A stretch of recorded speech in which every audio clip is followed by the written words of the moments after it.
So thank you so much for joining me. November the 5th, which in the UK is known, well, England particularly, is known as Bonfire Night or Guy Fawkes Night by some. And this dates back to, and I'm reading it because I'm rubbish at historical facts, the Gunpowder Plot of 1605, in which there was an unsuccessful attempt against King James VI of Scotland, who was also King James I of England. See why I get confused by history. And the plan was to blow up the House of Lords during the state opening of Parliament on the 5th of November 1605 as a prelude to a popular revolt. So the peasants were revolting. But actually, there weren't really that many peasants there. There was a sir and whatever. So they were not successful. Let's just say that. Word got out. And during a search of the House of Lords on the evening of the 4th of November, 1605, Guy Fawkes was discovered guarding 36 barrels of gunpowder, enough to reduce the House of Lords to rubble, and he was arrested. Hearing that the plot had been discovered, most of the conspirators fled from London. And when they were caught, there were 8 of the conspirators who, on the 27th of January 1606, and these included Guy Fawkes, were convicted and sentenced to be hung, drawn and quartered. So presumably Guy Fawkes was the one that most people remembered because he was the one who was caught guarding the gunpowder.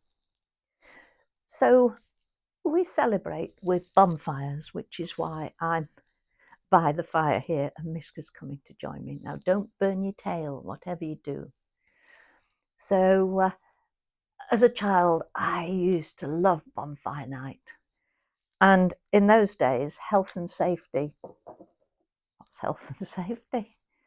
We would gather wood and beg, borrow and drag it for a long distance to make a bonfire in the field just round the corner on our estate. And sitting atop of this, there was always a representative of this Guy Fawkes. And his effigy was made by purloining clothes, which in those days, post-war years, were used, reused, mended, patched. So there was a lot of begging and borrowing going on. But a pair of trousers tied at the ankles and stuffed with newspaper or straw or anything that you could get your hands on. If you were lucky, a pair of socks maybe on the end, or even more lucky, a pair of shoes. I mean, I can remember my dad repairing shoes over and over again. So if we did get some, they must have been pretty tatty and difficult to join on to the feet bit.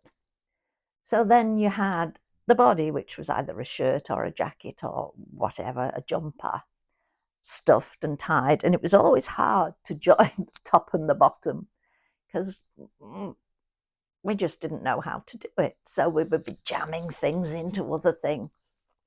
The head may be a balloon, but usually a piece of white, maybe an old sheet, corner of a pillowcase, with a face drawn on, or a mask of Guy Fawkes, and string or wool for hair, and a hat.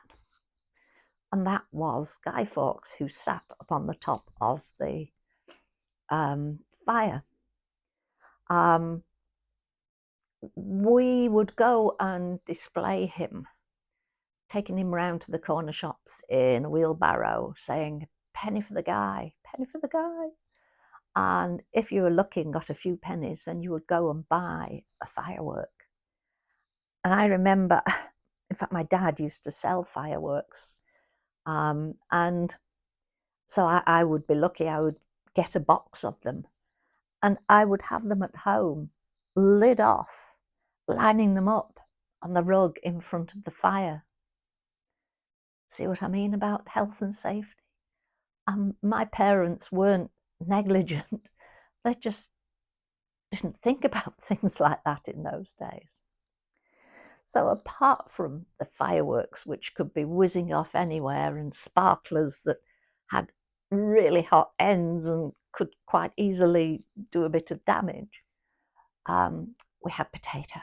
Oh, put into the really hot embers at the bottom. And it was great if you had woolly gloves on, because you could hold them and lather them in butter, and if you'd got any butter, and salt. Oh, they tasted great. And added to that, treacle toffee. My mum always used to make her own, and I always made it afterwards as well. And it was delicious.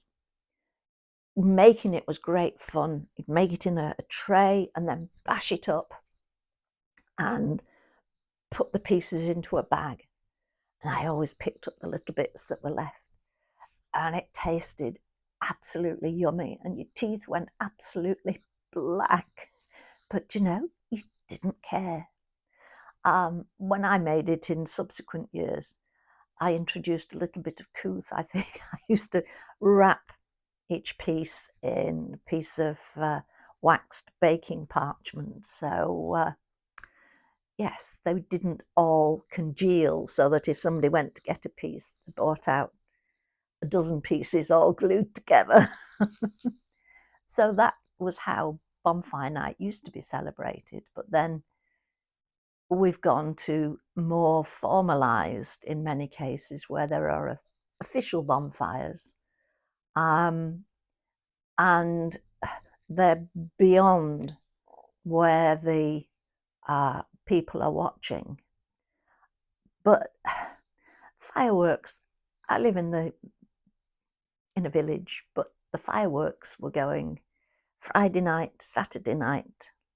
They'll be going tonight, as well as Monday and Tuesday night. And fortunately, Mishka doesn't seem to mind them so much, but friends' dogs, they really get upset, and they've got music on in every room, and this poor dog who is petrified.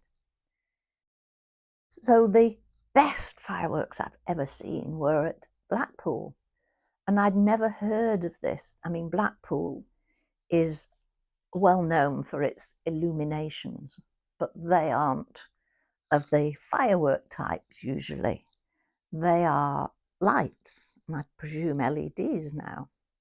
But they used to have, I don't know if they still have, World Championship firework displays. And I went a couple of years running to the final. Wow, they were amazing, especially the Chinese display. And the reflection of the fireworks on the water added to the effect.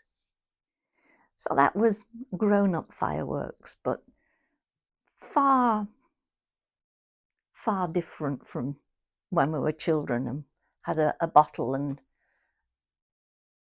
putting a match to the rocket and standing watching, making sure it was lit before we did the stepping back. How there weren't even more accidents than there were, I don't know. So if you're having a bonfire party, enjoy. If you are anywhere else in the world, maybe you might have some fireworks on the 5th of November, naming no countries in particular.